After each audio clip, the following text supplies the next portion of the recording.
Naging sentro sa pagtalakay sa ginanap na 4th Quarter Provincial Peace and Order Council meeting sa Capitol Building sa pangunguna ni Quezon Governor Dr. Helen Tan bilang chairperson ng Peace and Order sa lalawigan ng Quezon.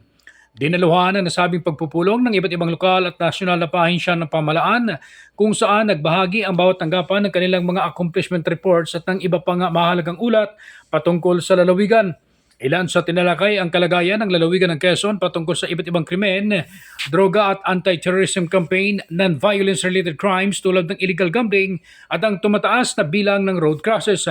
Binigyan diin sa talakayan ang planong pagsasagawa ng road clearing para sa mas maayos na traffic management kaugnay sa dumaraming bilang ng mga vehicular accidents.